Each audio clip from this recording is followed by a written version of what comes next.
poppin' Chaz fam, it's your boy MindShaz here, and in today's video, what I'm going to be doing for you guys is going over an auto rifle that I got like a few weeks ago, just randomly. I was playing the game, doing some bounties.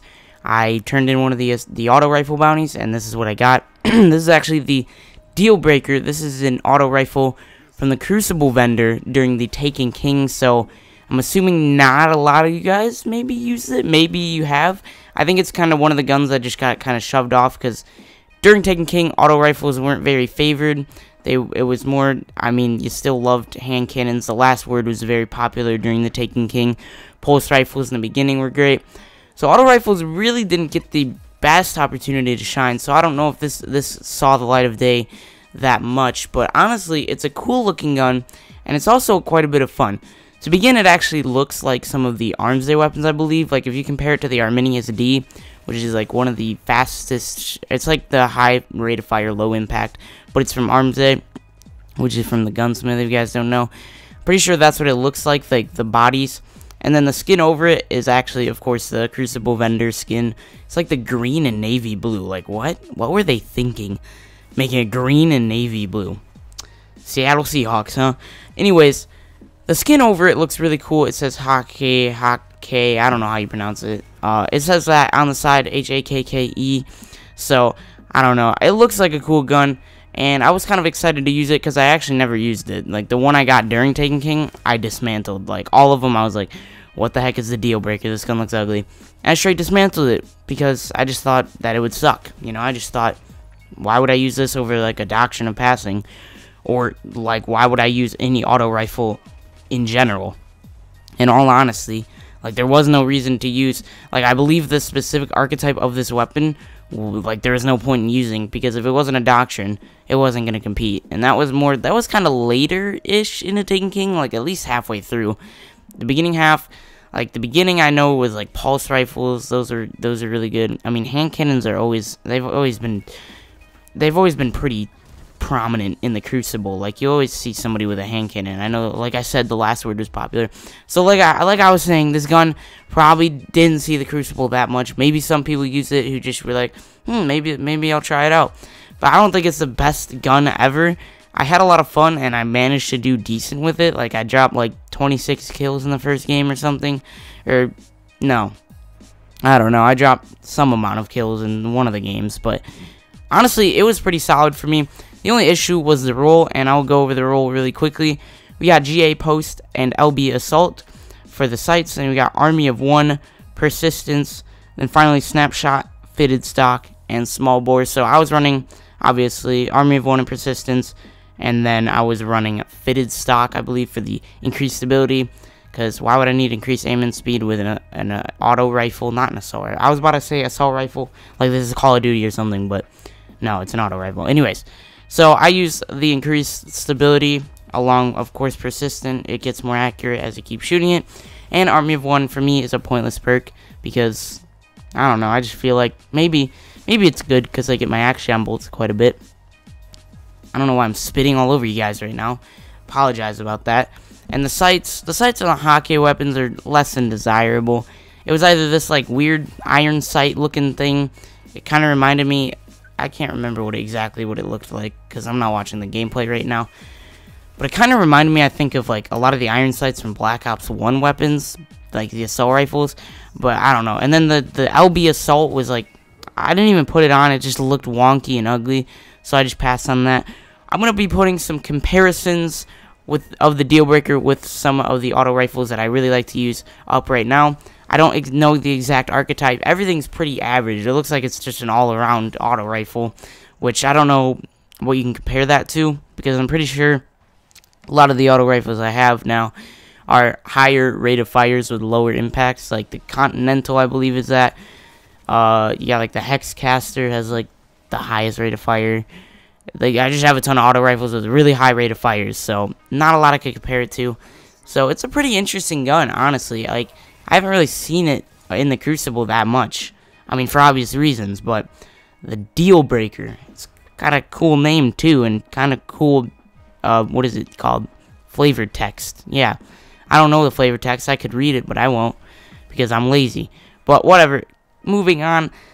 This gun, in my opinion, was just a trade machine. Like, if we get to the gameplay on Asylum, like, I was trading left and right. It was disgusting. Like, I was like, why am I still trading? Why am I... Even, like, when I was supposed to lose, though, I would trade. Which is... I mean, I guess that's a good thing. I don't really enjoy trading no matter what. Like, even if I trade, but I know I should have died, I would just be like, okay, well, that was dumb. I shouldn't have gotten that kill.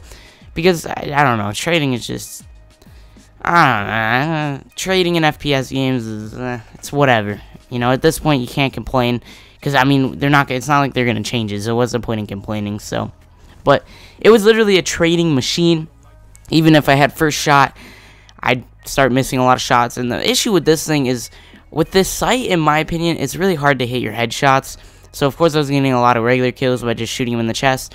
Or I'd start low, like near their groinal area, and then I'd start shooting upwards to their head. Something like that, just to try and get my headshots. But, I don't know, it's pretty weird gun to use, in my opinion. Of course, this is not my first choice, but I managed to do decent with it. I managed to get a few kills here and there. But seriously, in that second game, which was actually the first game, I think. Maybe, I don't know. Maybe the Asylum one is first. I think the Asylum one is first. So now I sound really stupid. I sounded really stupid just a minute ago. But I was literally trading left and right. And that's why I wasn't cutting out, like, all my deaths. Because I was trading, respawning, running, killing, and then maybe trading, and then respawning, trading. It was crazy, man. It was insane. Alright? I was just... I don't know. I wasn't disappointed because it was cool. Because, like I said, even some gunfights I thought I should lose, I managed to get a trade-off, which is pretty good. This gun's not bad, but with an improved roll, I think you could actually do a lot better. I think Army of One, I don't know the actual perks you can get on this gun, but I think if you take away Army of One and give it something at least a little more beneficial, because, like, grenade and melee cooldowns, I guess, is good, because I get my Axion bolts back, and my lifesteal, my warlock melee thing. I don't even know if I run energy drain or lifesteal or whatever, but either way, I don't think Army of One is that great of a perk, unless you're playing PvE. Why would you take this into PvE, though? I don't see why you would. Maybe it's just for fun, just to try it out. I don't know, but all in all, this was a fun gun to use. It was a fun gun to experiment with, fun gun to see how well I could do, and I thought I did pretty good. I think I got like a 2 KD. One of the games, maybe I'm inaccurate with that. But overall, I definitely thought that I did pretty darn decent with it. And if you guys think I didn't, if you guys don't think a 2 KD is good enough, I apologize, alright? I'm sorry. Okay? But seriously, the Dealbreaker, a lot of fun to use. An interesting gun because I hardly see it.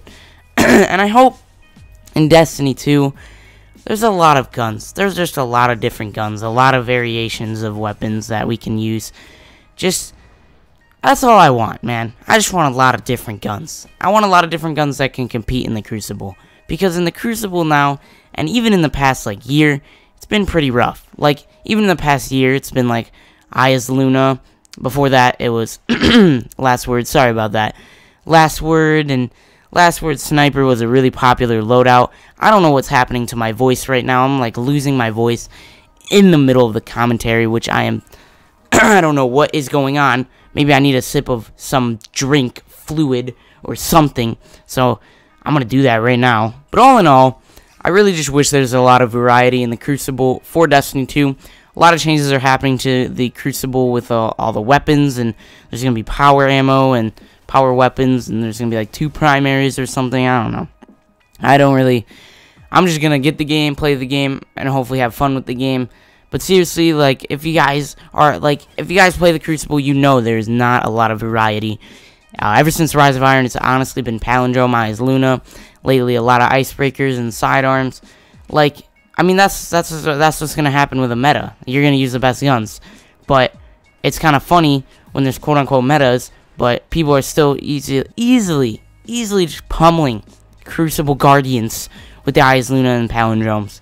You know, I don't know. It's kind of upsetting for me. I just wish there was more guns that, like, were usable. I mean, all guns are really usable, but they can't really, I don't know how to say this. They can't really compete, like, they won't. You're putting yourself at a disadvantage basically if you're trying to use something maybe unorthodox or outlandish just to try to have fun.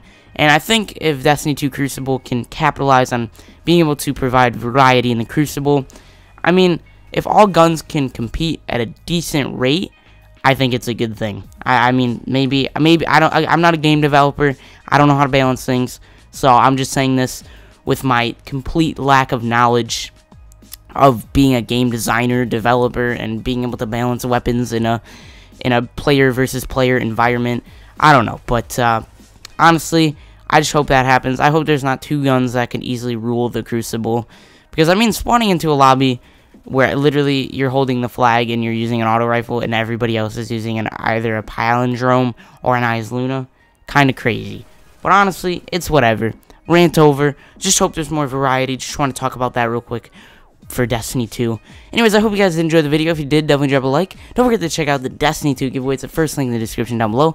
Love you guys so much. Hope you guys had an amazing day, and peace out.